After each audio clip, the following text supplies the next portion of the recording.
Take a look at this. We've got ClownWorld. The government wants to block soda purchases for Americans on Snap. Remember when NYC tried this and it completely backfired? President Trump proudly had a Diet Coke button in the Oval Office. This is ridiculous government overreach. Let people decide for themselves. Eric Doherty. We cannot allow Make America Healthy Again messaging to be used to force Americans into not buying certain things. Some officials in D.C. are working on trying to prevent Americans on Snap from using those benefits to purchase any soda. Remember when New York City Democrats tried to prevent? Yep. Remember when Trump had a Diet Coke button? We get it. Let people decide for themselves. Ian Miles Strong, you get the idea. The same thing. They were all posting basically the same message. Now, this is the crazy thing. This basically exposes. Let me see. Do I have the, where is that silly website? Let me pull. I thought I had it pulled up. It's a website. No, I must have closed it. Let's see. Here we go. Influenceable. This is the website that says unlock the power of influence. We have this story from Texas Tribune going back to 2023. And it references in late June, about a dozen conservative Gen Z influencers converged on Fort Worth for a few days of right-wing networking.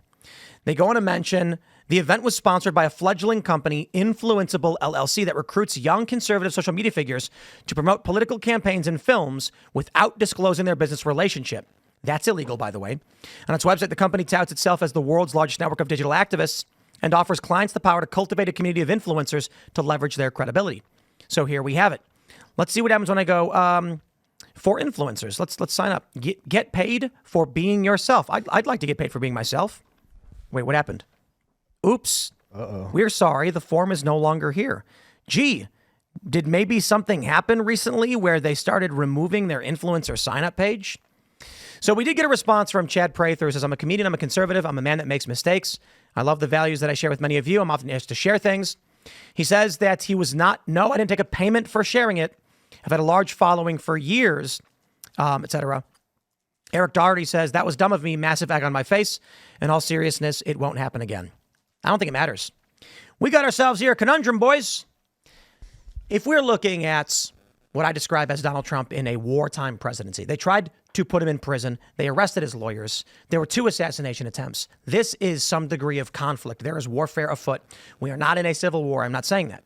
But Donald Trump needs to go after these corrupt individuals. They need to be indicted. They need to be arrested.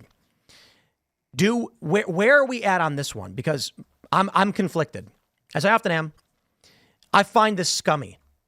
Promoting sugary beverages to welfare recipients? That's what you're doing? You're not even promoting Vote MAGA. You're saying, no, MAHA bad. Everyone go buy sodas. Yeah. At the same time, this conservative influence network that pays people to post, this coordinated messaging is a counter to what Democrats have already been doing for decades. And if we don't counter their machine, we lose. I get that. I don't like when the left does it, and I also don't like when the right does it. It's just gross to me. These guys selling soda reminded me of Colbert dancing with vaccines on late night TV. There's just something gross to it. I agree. Do you remember like a week ago? I know we're in a time warp when Cory Booker and all of those Democrats put out that same exact video with the same exact script on Trump shutting down the government or something like that. That ain't true. Yeah. That's that one. I'm pretty sure a lot of these same folks made fun of that, only to fall into that exact same scheme. A week later. I'm all for high levels of potentially even paid coordination on the right in order to make sure that conservatives win the day, right? The difference between right and left is that the left actually gets all their money from USAID on this stuff. Used to. Used to. And so I want to see that level of coordination. What I don't want to see is a level of coordination that brings people into the tent that shouldn't be there. Namely, these massive food corporations, these massive oligopolies that have no interest at all in advancing the America First agenda, right? Like they shouldn't be in the camp. I'm totally fine with paying people to engage with the public on issues that actually move the ball forward for MAGA. I don't think this issue moves the ball forward for It's just MAGA once you know someone's for sale, how do you trust anything that ever comes out of their mouth again? Right. These individuals who are, you've got, for example, Ian Miles Chong, you've got Eric Doherty, you've got ClownWorld, you've got Chad Prather, and they're not the only ones. They're just the ones that are getting dragged on this the most.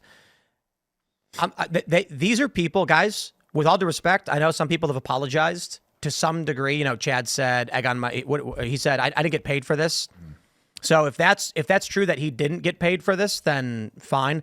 I actually don't see him in the list of these things, so I'm wondering what he posted specifically. Thanks for checking out this clip from Timcast IRL. Make sure to watch the show live Monday through Friday at 8 p.m. Subscribe to this channel, and we will see you all there.